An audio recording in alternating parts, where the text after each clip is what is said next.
अंगराज रोमपद को अयोध्या के राजा दशरथ के बारे में पता चलता है। दशरथ अयोध्या के राजा थे, जिनकी एक बेटी शांता और एक पत्नी कौशल्या थी। लेकिन दशरथ को पुत्र चाहिए था, जिसे वो अपना राज्य दे सके, अपने मुकुट का उत्तराधिकारी बना सके। पुत्र मोह में दशरथ उत्तर के कैकैया के राजा अश्वपति से उनकी बेटी कैकई का हाथ मांगता है।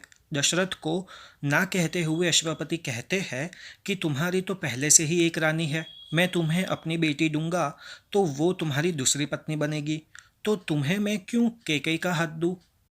जवाब में दशरथ कहते हैं कि मुझे बेटी हुई है, बेटा नहीं, इसीलिए मैं कैकई का हाथ मांग रहा हूँ। अगर वो मुझसे शादी करेगी तो होने वाला बेटा राजा बनेगा और वो राजमाता बनेगी। अश्वपति मान जाता है, लेकिन शादी के बाद कैकई दशरथ को कोई संतान नहीं दे पाती। दशरथ तीसरी शादी सुमित्रा से करता है, लेकिन सुमित्रा भी दशरथ की पुत्र प्राप्ति की आग को शांत नहीं कर पाती। रोमपद आता है और अपने अंगराज्य के सूखे का कारण ऋष्यशृंग की तपस्या को बताता है। दशरथ कहता है कि मैं आपकी कैसे मदद कर सकता हूँ। रोमपद कहता है कि आपकी बेटी शांता, जो काफ़ी सुंदर और बुद्धिमान है, वो ज़रूर ऋष्यशृंग की तपस्या को विफल कर देगी। दशरथ कहता है कि अगर वो सफल हो जाती है इस कार्य में, तो तुम रोमपद क्या ऋष्यशृंग से मेरे लिए संतान प्राप्ति का यज्ञ करवाओगे। रोमपद मान जाता है। एक दिन विभंडक काम से बाहर जाता है थोड़े पहर के लिए। शांता तभी मौका देखकर आती है और ऋष्यशृंग से कहती है कि उसका नाम शांता है और वो एक स्त्री है। ऋष्यशृंग बड़ा हो चुका था, लेकिन उसने आज तक किसी भी ऐसे मनुष्य को नहीं देखा था जो इतनी कोमल त्वचा वाला हो और लंबे बाल वाला हो। वो उत्सुकता से पूछता है कि तुम कैसे जीव हो। शांता भी हंसकर कहती है कि वो मनुष्य ही है। तुम शरीर के बाहर नए जीव को बनाते हो और उसकी देखभाल करते हो, मैं शरीर के अंदर नए जीव को बनाती हूँ और उसकी देखभाल करती हूँ।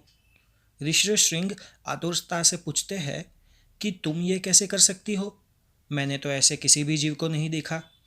शांता फिर कहती है कि तुम्हें जानना हो तो मेरे साथ चलो, इस रेखा से बाहर आओ। ऋष्यशृंग मना कर देता है, कहता है कि उसके पिता ने मना किया है। फिर शांता शर्मा के चली जाती है। बेचारा ऋष्यशृंग, उसने कभी भी एक स्त्री को देखा नहीं था। उसके पिता ने एक भी स्त्री की परछाई उसके ऊपर कभी पड़ने नहीं दी।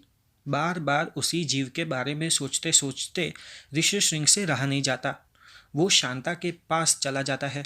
फिर शांता उसे समझाती है कि कैसे वो अपने अंदर जीव को जन्म देती है। इसके ही साथ ऋष्यशृंग की तपस्या भंग हो जाती है और इंद्र खुशी से अंगराज में बारिश करवाते हैं। वादे के मुताबिक रोमपद ऋष्यशृंग को दशरथ के लिए संतान प्राप्ति यज्ञ का प्रस्ताव रखता है और ऋष्यशृंग मान जाता है। सरयू नदी के किनारे दशरथ और उनकी 3 पत्नियां कौशल्या, कैकई और सुमित्रा भाग लेती है। यज्ञ से देव खुश होकर खीर देते हैं। दशरथ खीर के 2 भाग कर देता है। एक भाग कौशल्या को देता है, जिसको वो सबसे ज़्यादा मानता है, और दूसरा भाग वो कैकई को देता है, जिससे वो सबसे ज़्यादा प्यार करता है। लेकिन दशरथ सुमित्रा को कोई भाग नहीं देता। कौशल्या अपने भाग का आधा भाग सुमित्रा को देती है। फिर कैकई भी ऐसा ही करती है, क्योंकि सुमित्रा को अकेलापन ना लगे। परिणाम स्वरूप कौशल्या राम को, कैकई भरत को और सुमित्रा जुड़वे बच्चे लक्ष्मण और शत्रुघ्न को जन्म देती है। दशरथ की पुत्र प्राप्ति की चिंता खत्म हो जाती है। उसके पास एक नहीं लेकिन 4 बेटे हैं। वो इसका श्रेय शांता को देता है। ऋष्यशृंग फिर दक्षिणा के तौर पर शांता का हाथ मांगता है। राम का जन्मदिन हम रामनवमी के दिन बनाते हैं। कुछ लोक कथाओं में रोमपद शांता को दशरथ से मांगता है, क्योंकि उसकी कोई बेटी नहीं होती। कुछ में शांता दशरथ की ही बेटी होती है। अब सच क्या है किसे पता।